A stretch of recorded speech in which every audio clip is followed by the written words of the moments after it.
Howdy, everybody. Bob Tallman for No Spin Rodeo. No politics, no BS, just hard-hitting news and rodeo commentary from two of the most trusted sources in our sport. Kendra Santos, Tommy Joe Lucia. Listen up. Here we go.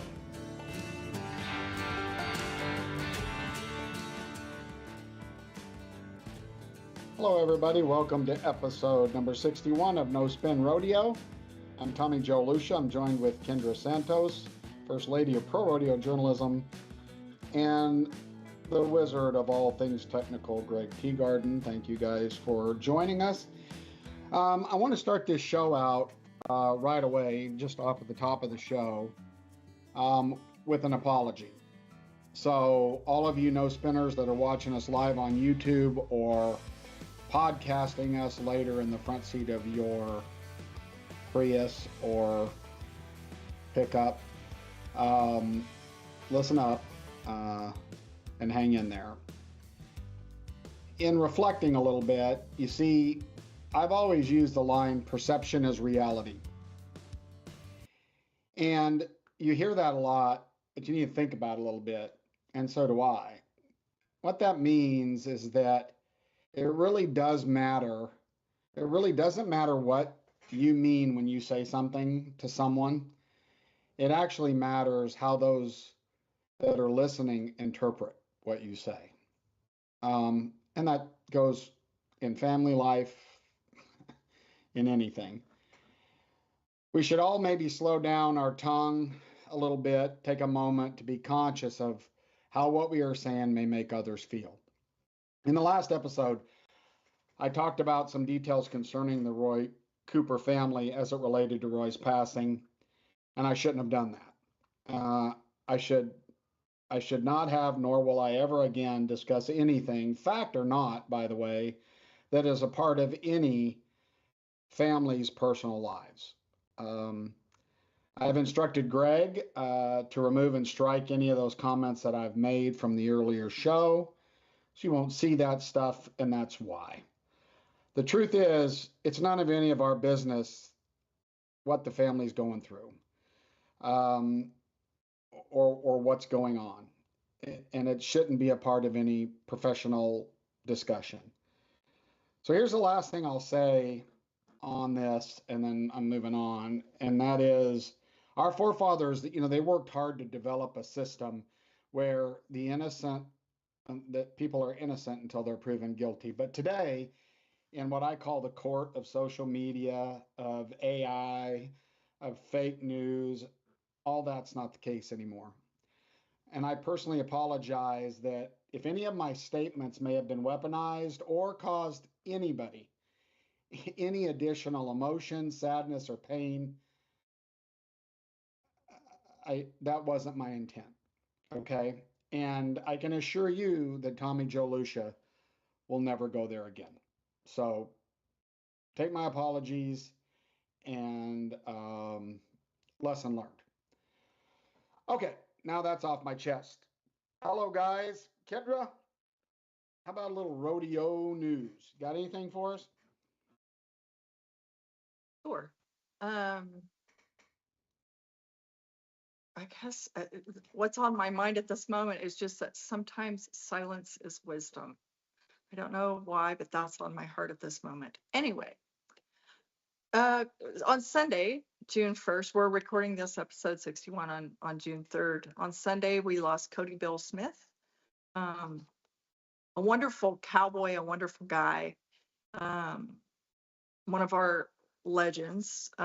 He a three-time world champion saddle bronc rider, 1969, 71, and 73. He was the champ of the world and went to 13 NFRs. Cody Bill was part of the inaugural class of 1979 at the Pro Rodeo Hall of Fame in Colorado Springs. He received the very coveted, prestigious Ben Johnson Award at the National Rodeo Hall of Fame in Oklahoma City in 2012. And it actually honored me that the person who let me know was Clint Johnson. And, Clint Johnson is a four-time world champ and just one of the classiest, coolest cowboys ever. And Clint Johnson's words to me were, he said, Bill Smith was the greatest bronc rider I've ever seen. And that's that's a tall compliment from someone like Clint Johnson. So rest in peace, Cody Bill. Love and prayers from the whole rodeo family to your family. His brother Rick, his wife Carol, all of the Smith family. Um, Rest in peace. Great cowboy. And I think somebody who really did our sport really proud. So a saddle bronc riding director, just an all around great guy. So God bless Cody Bill Smith. Um, on a lighter note, we just had the Music City Rodeo over the weekend in Nashville, and I I thought there was a uh, I'm told that there have been rodeos in Nashville before. I think that there have been some scuttles and some, you know, contentious conversations online about the fact that perhaps it was claimed to be the first rodeo in Nashville, which I'm told by a number of sources that's not true. But my sources say it's the first professionally sanctioned by the PRCA. So that's what my sources say. If they're wrong, I apologize. That's what I understand. I'm going to whip through, hit the high notes of who won everything. And I'm going to say up front that I think it's cool. I don't know who all signed the guitars that the champs got, but I thought prize. I know Houston does that. These looked like something that, when you walk down the street in Broadway, the street Broadway in Nashville, and you go into, the different bars and all these people trying to make it right. And this is the kind of guitar. It's not as fancy as the ones at Houston, but it's the kind that you'll see those people that are trying to make it in Nashville, strumming as they're singing, trying to get their big break. So Stetson Wright was the all-around champ, and I would just note that he's back to, he's back obviously, and is number one in the world um, with 146,000 to Wasey Shawla's 111. And so far in the early going of 2025, it does appear to be shaping up to be pretty hotly contended at the livestock end of the arena again. And so, okay, Sam Peterson won the bareback riding. Rowdy Parrott from Louisiana, uh, who's big into the crawfish business these days, won the bulldogging.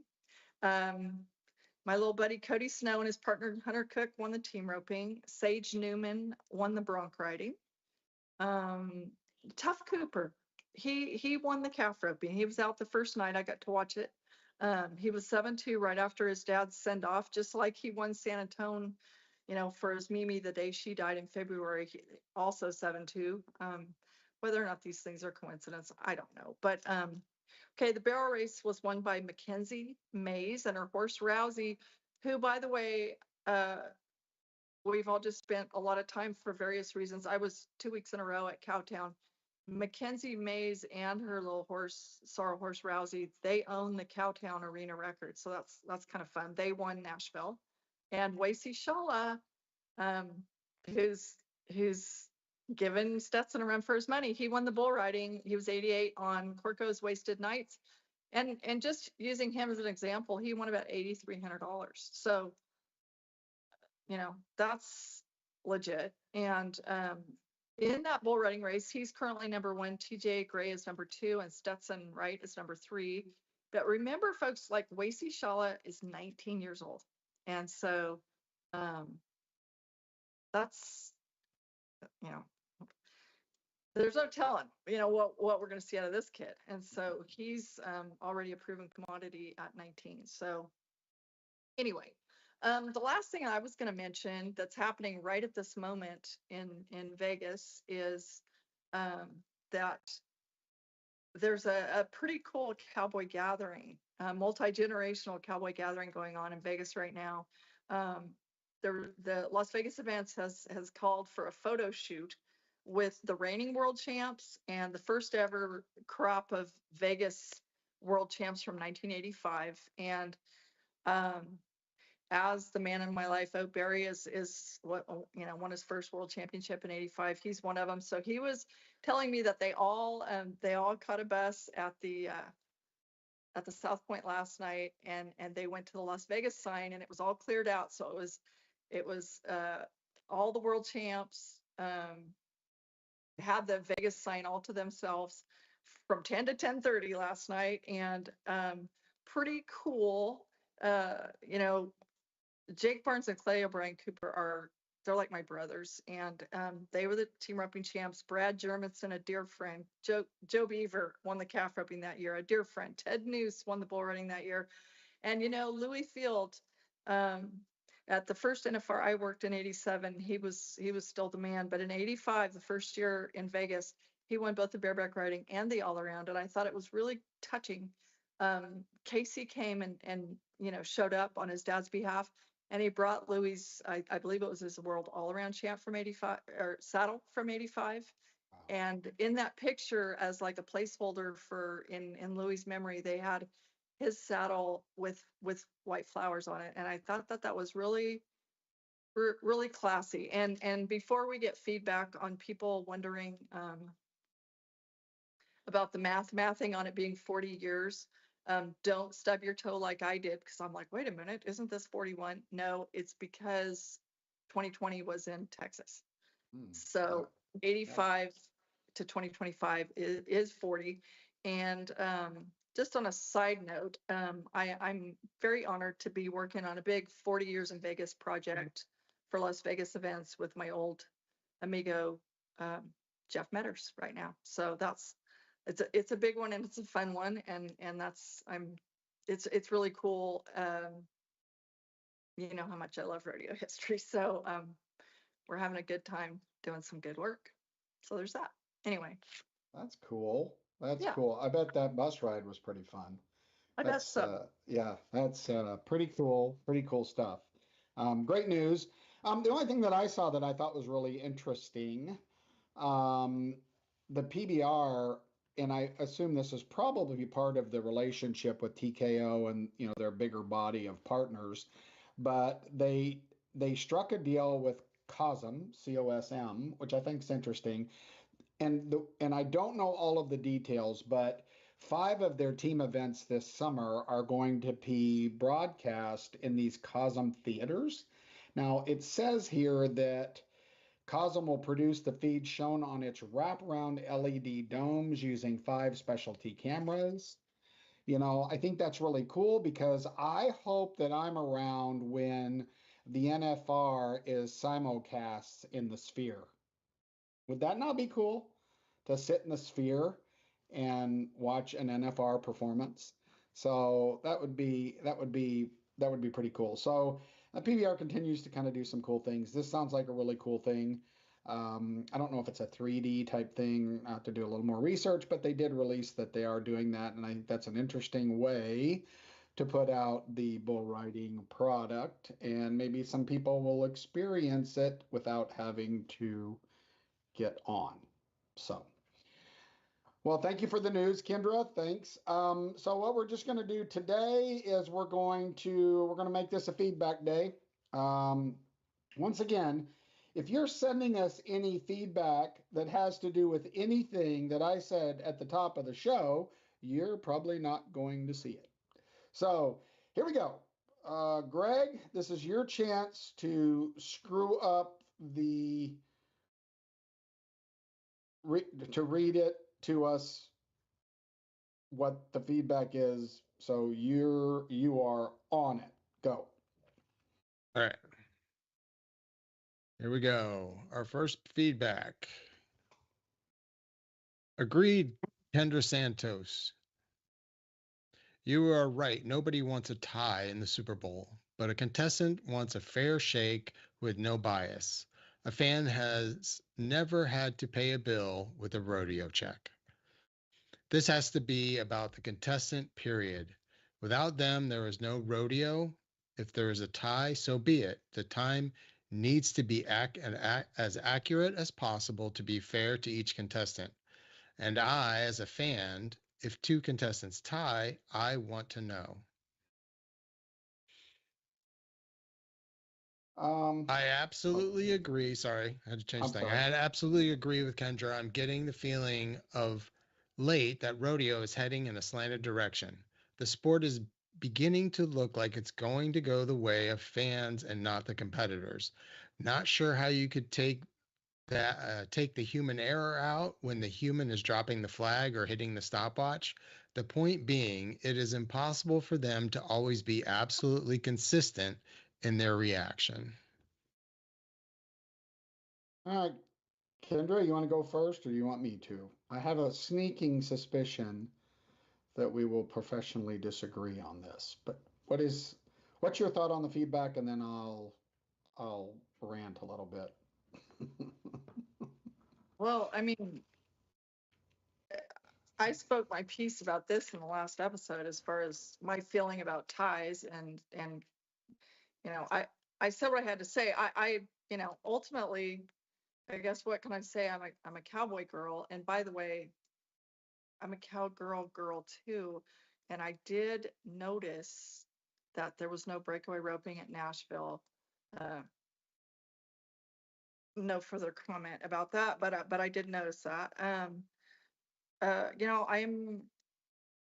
generations deep now, on the contestant side. So that's not to say that I don't respect, appreciate, and realize that, committees, stock contractors, sponsors, fans, everybody is, very, very important. Um, but I am pretty hardcore old school, like, you know, the Cowboys, Turtles got together, to make things fair for the contestants. And I feel like, the Professional Rodeo Cowboys Association was formed to represent its contestant members, but I'm do not send feedback saying that, like saying that stock contractors and contract personnel are not members. Of course they are. And it takes everyone to make the wheel go round. So don't come at me like that. But as far as, I already spoke my piece. I don't feel the need to rehash how I feel about 100ths of a second when you have flaggers and timers. I already said what I felt. So Okay, well, I'm neutral on, you know, I do think fans want to see a winner, but the fans may, in recognition of this feedback, they may want to see a tie.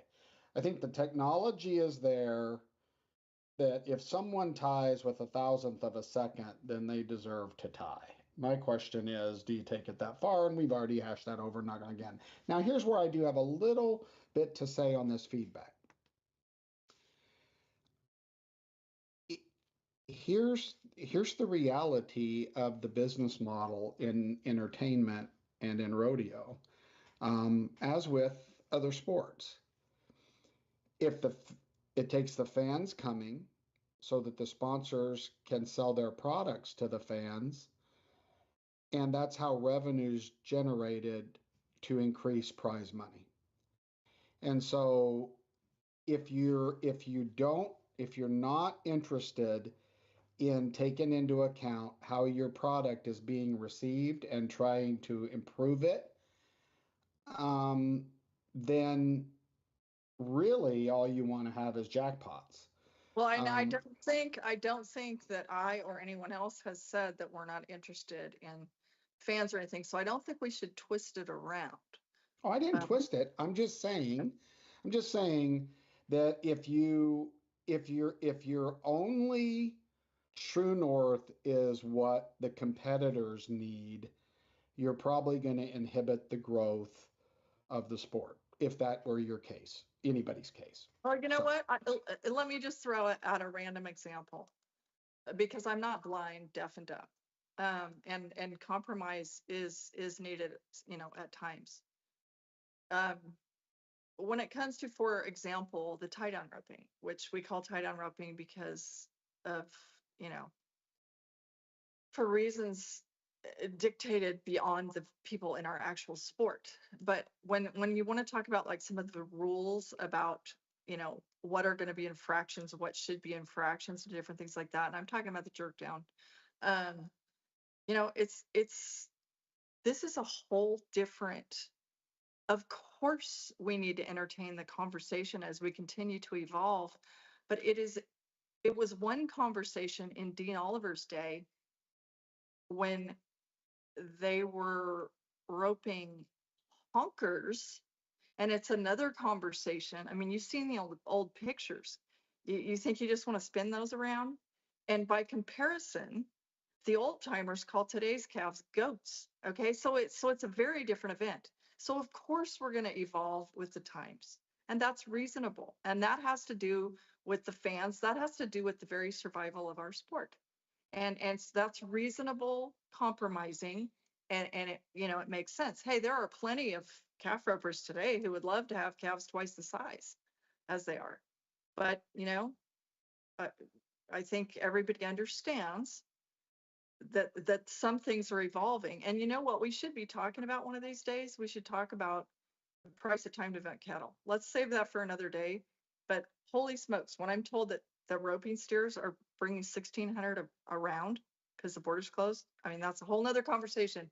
But I'm just saying, you don't have to uh, disrespect or dislike any of the entities of the wheel that it takes all of them to make it all go round and work and succeed and thrive and grow, is my opinion.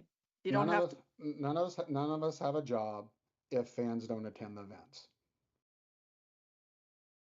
We just Everybody don't. loves fans. Everybody loves fans. So, okay, well, sounds good. I mean, I think there needs there. We've always said this, that there's a balance in this, right? I mean, you know, there's a balance in what the players have to do on the field and to make it safe and competition whole and good. And in our sport, which is different in other sports, we respect our traditions, and so do I.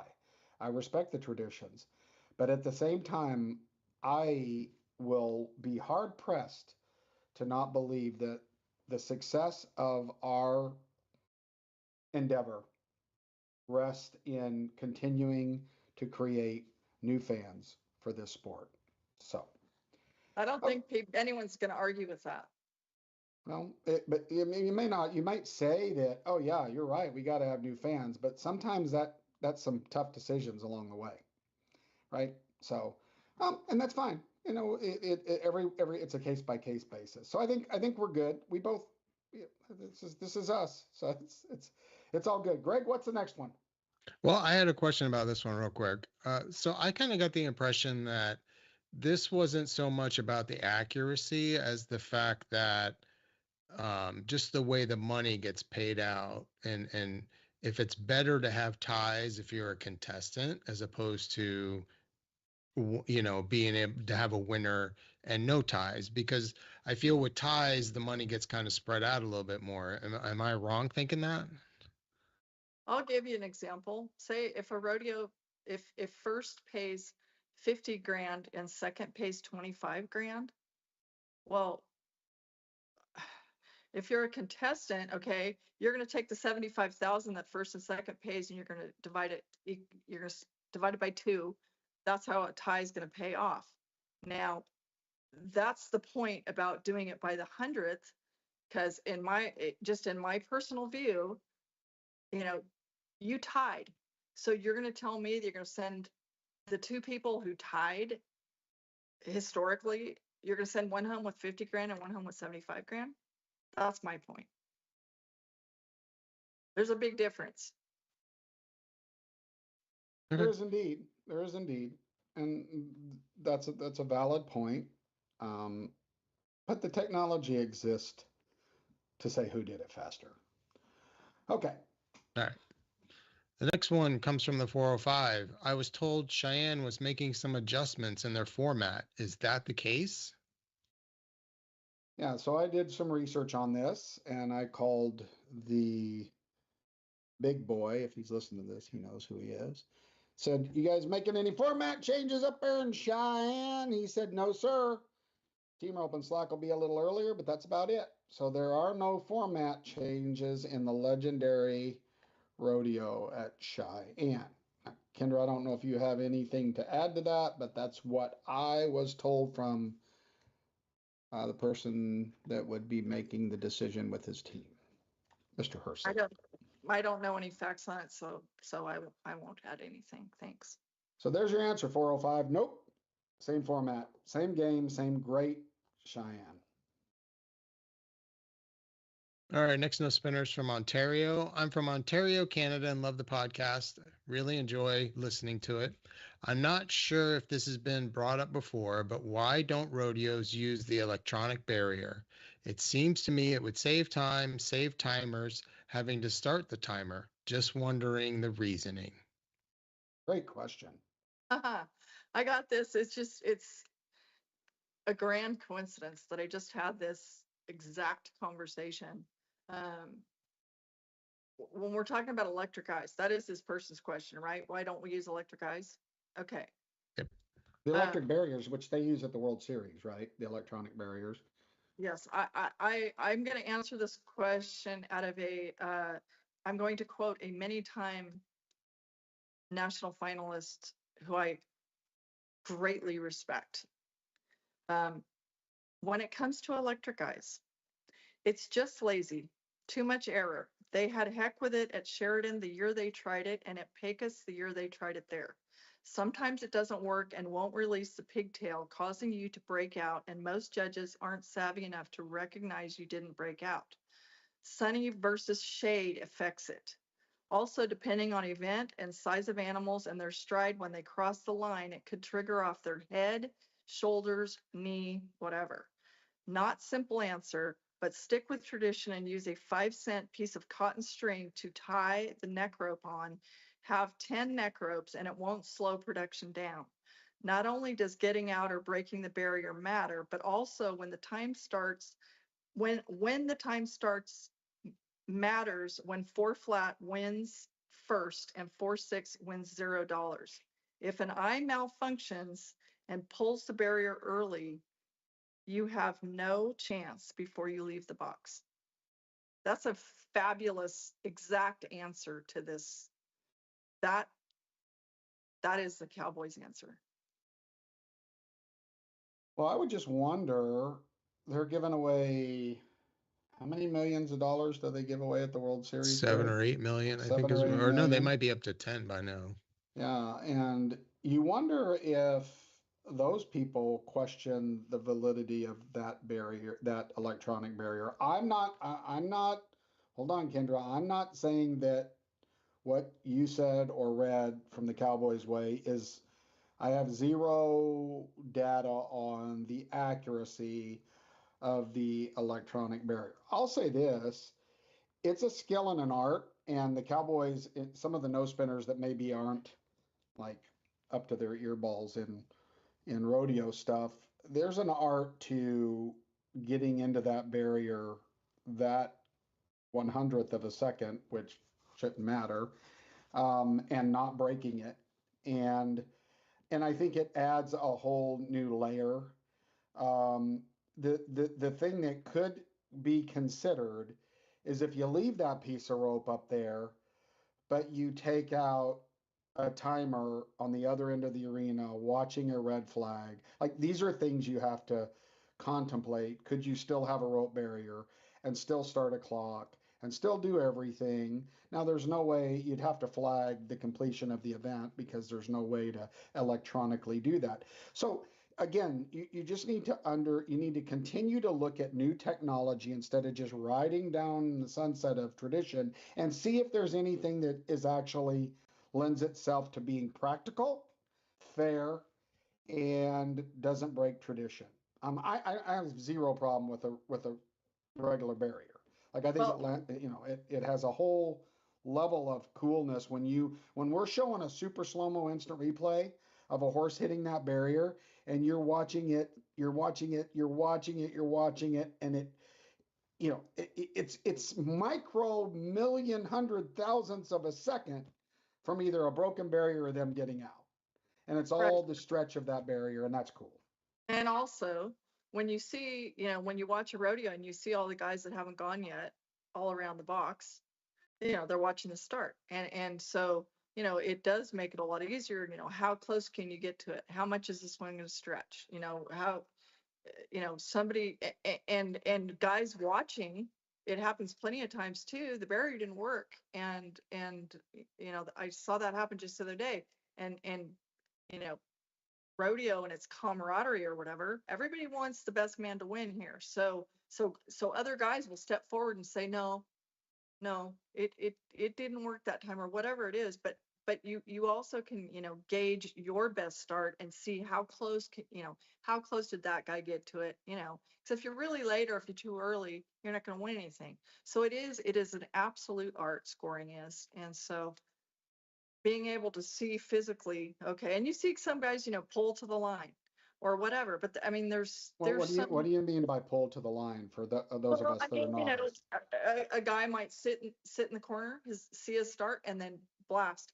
Or, some guys will kind of throttle to the line. I see. You go somewhere like Salinas, where there's a really long barrier, the longest one in rodeo, and guys will kind of start. There's a styrofoam cup out there, and guys will kind of start because that's the average start. Well, then they might have to throttle back and pick their horse up a little bit, or they're going to break it. But you couldn't tell that on these shoot run steers until you saw, oh, he started slow. So the average start is on the average steer. Well, if they haul ass or if they're slow, you've got to react. You've got to leave sooner, or you've got to throttle back. So anyway. Well, and that's some of the stuff that, you know, um, we need to do a better job for the fans, right? Of highlighting that level of detail during competition, whether it's on a broadcast or live.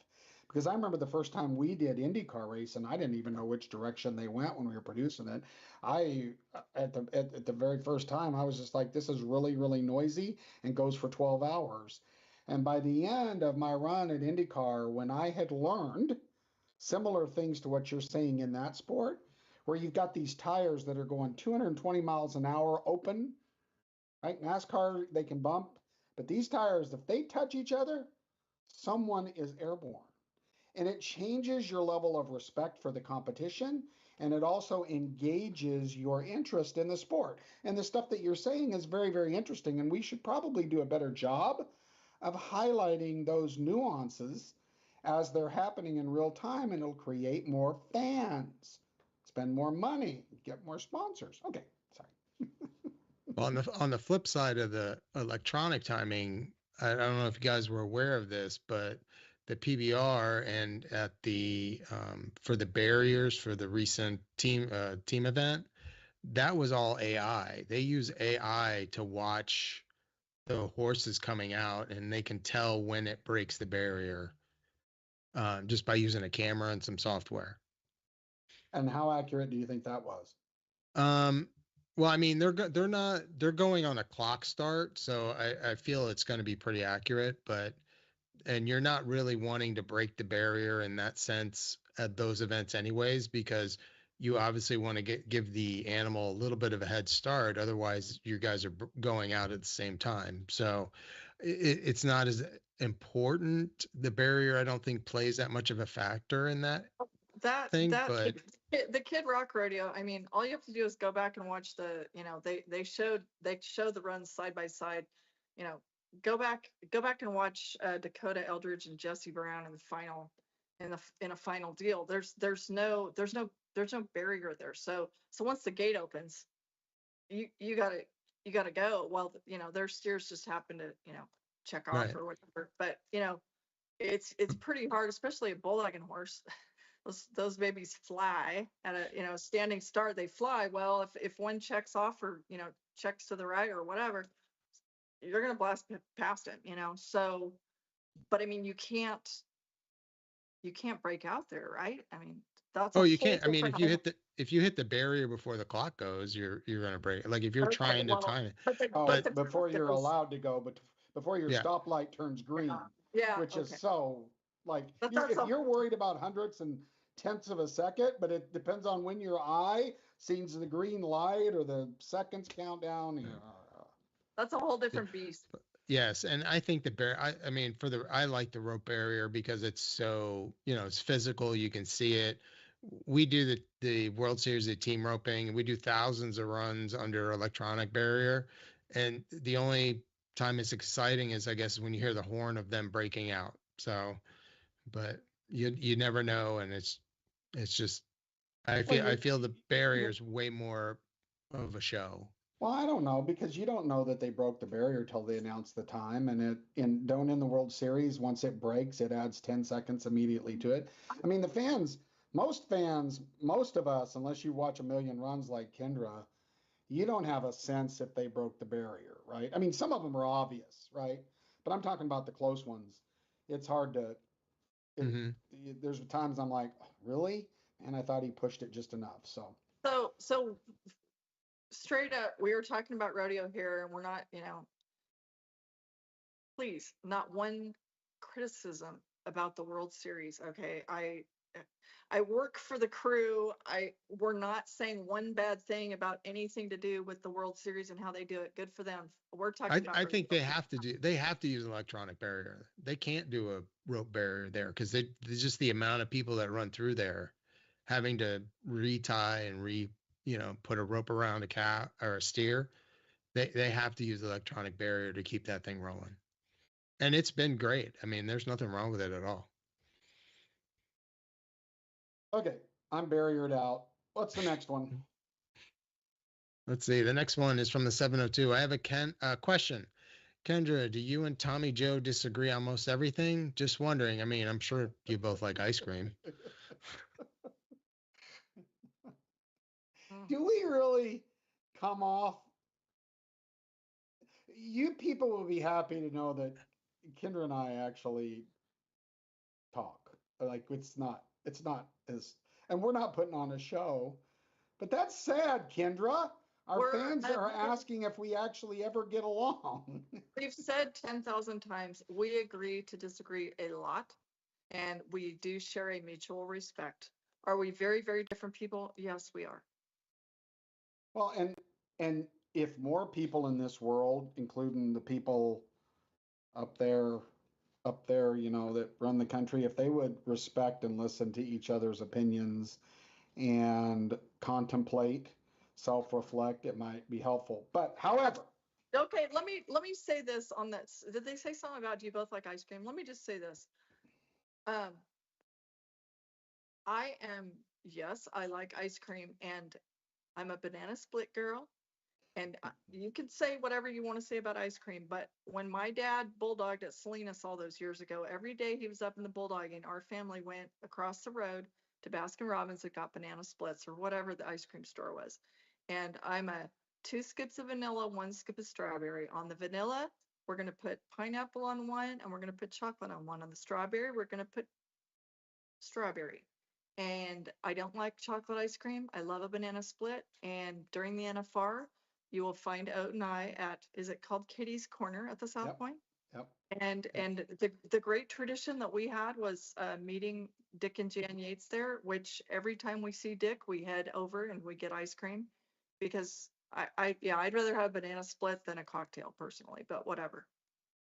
Okay, so here's what I thought I would do since our fans really want to know if we're compatible, right? They want to know if we're compatible. We So don't have to. well, you see this, I see it's already driving her batty. Hang in there, fans. So I sent to Greg a short 10 question compatibility test that I'm going to ask Greg to answer us that will tell us if we're compatible in what, like for instance, if we can't get any of these right, basically it says we should not be in a room with a sharp object together. So at the end of the day, if you're willing, Kendra, look at her roll her eyes. She just hates this kind of stuff. Greg, ask the first question. Kendra, you answer first. I'll answer second. I'm sure you're going to probably have a lot of, well, let me get some more detail on this question, but that's okay. We'll try it. All right, first question. If there's an orange and a cookie on a plate, which one do you pick up and eat? Oh, for the love of. This one strikes a personal nerve. I don't know if you've been talking to my mother or not, but when at Cal Poly, there's this thing of the Poly Dollies. They call it the freshman 15. I put on the freshman 50. Most of it had a lot to do with Madonna Inn and their bakery, but um, my mom specifically, there came a day that I'll never forget, and my grandmothers and myself, lifelong bakers. And so I'm 50 pounds into this BAM, like freshman 5-0. And my tiny little blonde Swedish mother says, well, maybe you should have an orange instead of that cookie. And it stuck with me all these years. So I'll take the cookie. Okay, you got cookie. So mine takes a little bit of an explanation too. Prior to having throat cancer and getting treatment, my answer would have been cookie all day long. And however, interestingly enough, with the radiation and the chemo, it changes your taste. I also don't have as much saliva as I used to have. And so, interestingly enough, in today's world, right now, as we sit asking this question, I'm probably going to eat the orange. I still like the cookie. I just need water with it because I don't have quite enough saliva. It's funny because when you don't have the saliva, the consistency and the flavor of things change. So, first one, I go orange, you go cookie. Next one. What's the most important subject in school, math or writing? Also loaded for me. So I have a journalism degree. I have a master's degree in business, which comes complete with statistics, quantitative business analysis, calculus, and all this stuff.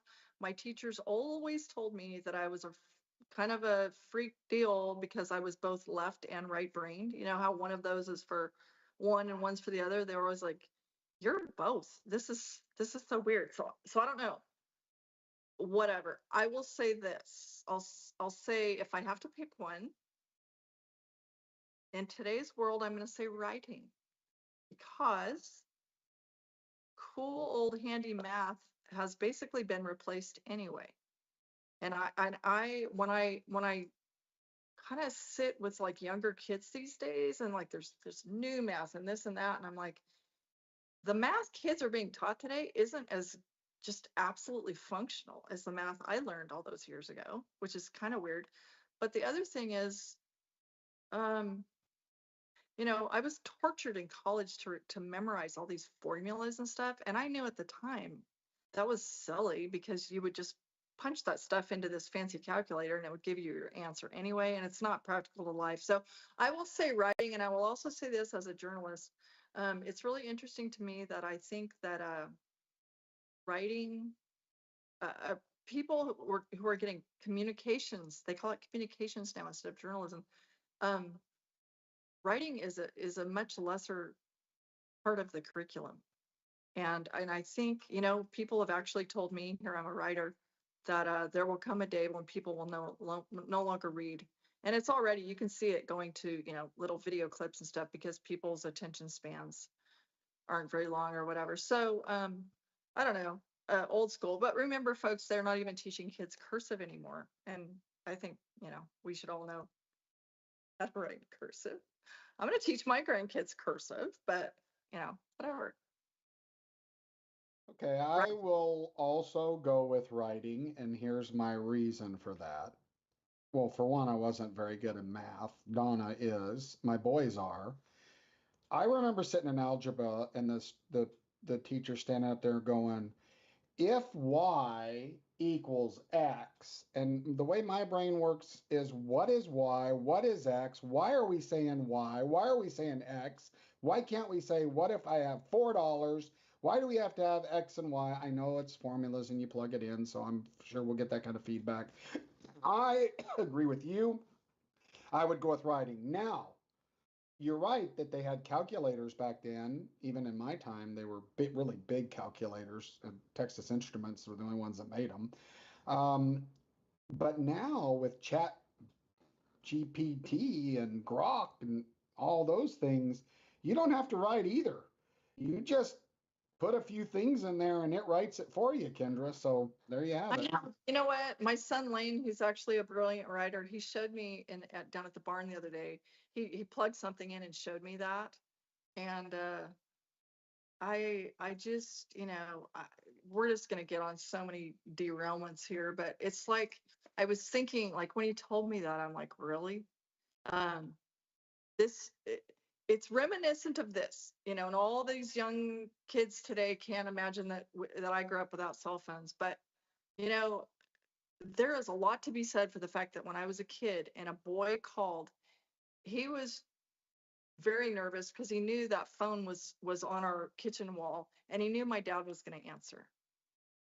But that's when you had manners, kids were polite, and the boy also knew that my conversation with him, my whole family is going to be sitting there listening to it. Okay. Well, But not there's only that, but the neighbor, because it was a party line. Old well, Jezebel down the road, she was taking notes the whole time. no, my grandmother who lived out on the ranch, there was a party line there was no party line when I was growing up, but I know they existed because I remember that from my grandmother. But I'm just saying, I think we've lost a lot of social grace with our quote progress, because it's not a bad thing for people to communicate face to face. So anyway, So we're one and one, going into question 3. What you got, Side by Greg? side or motorcycle? this is easy. This is side by side is a Polaris, right? Yep. Okay. Well, it Best could be prize. any of them, but Well, that's the best prize my son Taylor ever won. He won a Polaris when he won the first NFR Open in the calf roping, and fabulous prize. I would take that all day long. The last time I was on a motorcycle, one of the rodeo photographers took me out on the highway. Uh, it was scorching hot, and he took me on like a thrill ride or whatever, and I was pretty sure we were going to die. He was he just thought would be a thrill for me, and it was horrifying. But I will take a ride in Taylor's Polaris. Thank you. another agree. I agree. Side by side, motorcycles scare me, and the dudes that fly by you when you're on your way to the airport, 2,000 miles an hour, that think they're in some kind of Grand Prix, and I think they're gonna die, scare the crap out of me. So side by side all day long, together 2, apart Two. 1. Here we go. Easter or the 4th of July? This one's not super easy. I will pick the 4th of July.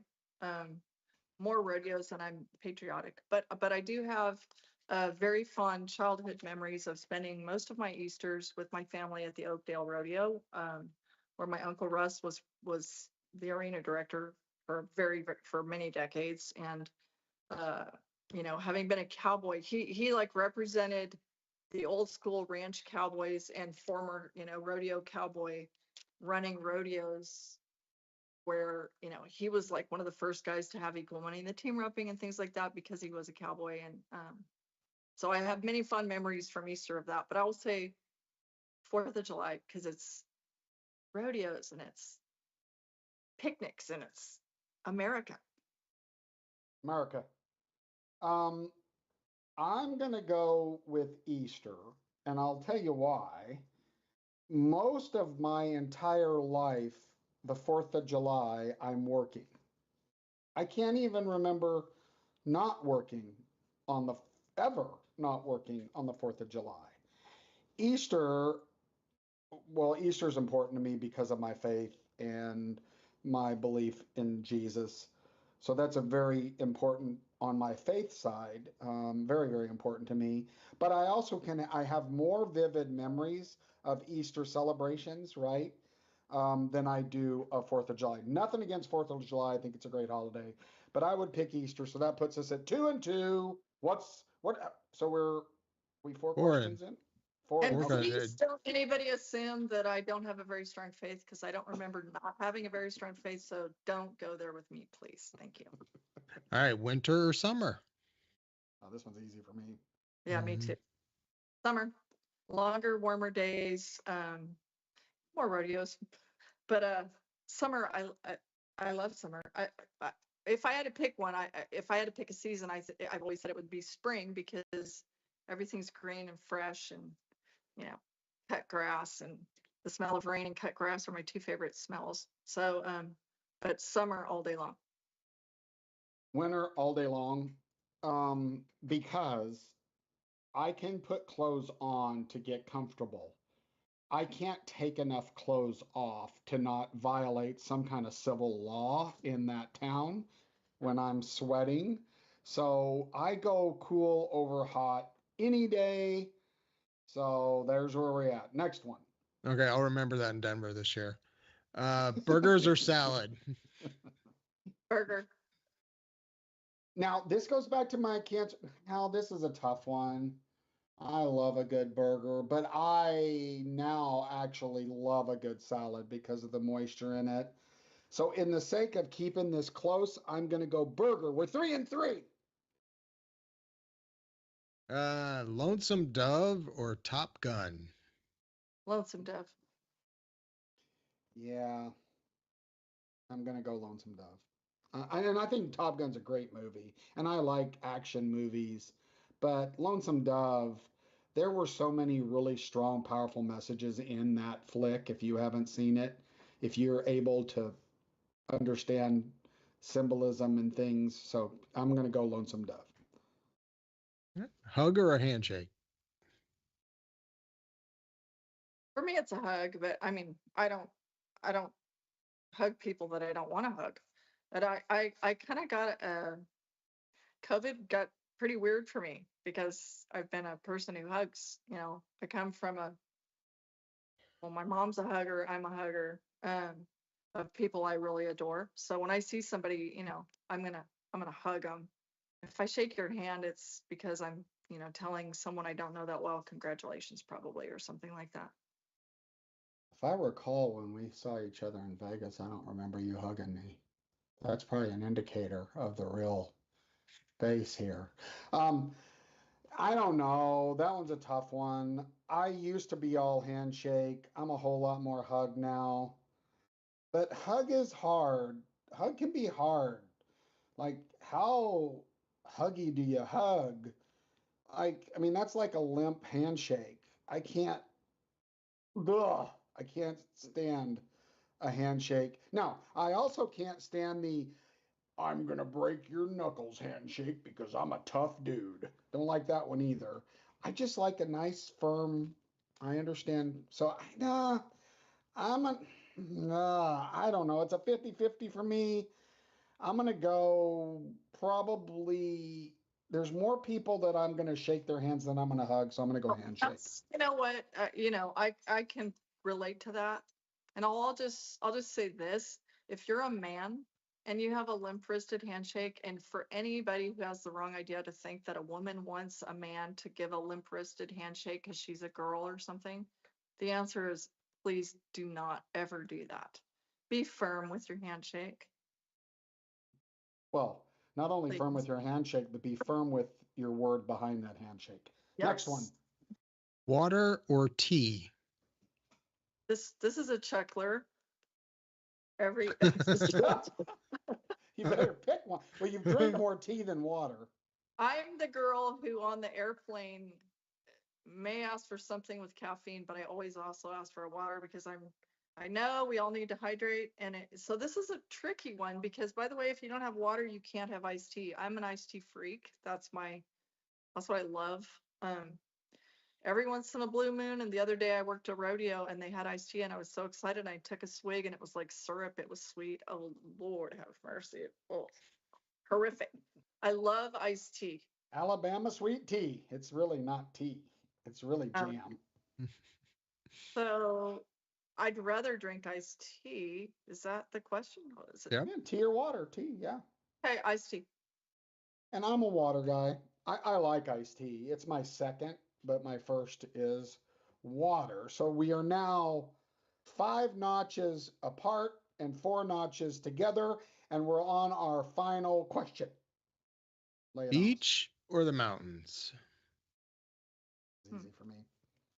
Also a little bit of a coin toss, but I will say Pacific Ocean coastline beach walk because every once in a while, like, if I get really, really, really stressed, like when your two kids are driving from Salinas, California to Cumberland, Maine, because one of them needs to win $271, you'll find me walking along the beach in, you know, so I'm going to say beach. Well, mine's mountains, and this has been evolved too. This will be a little bit of backstory, but my father-in-law, who was a really cool man, he loved the mountains. But I was raised in the front seat of the pickup with my dad going to rodeos.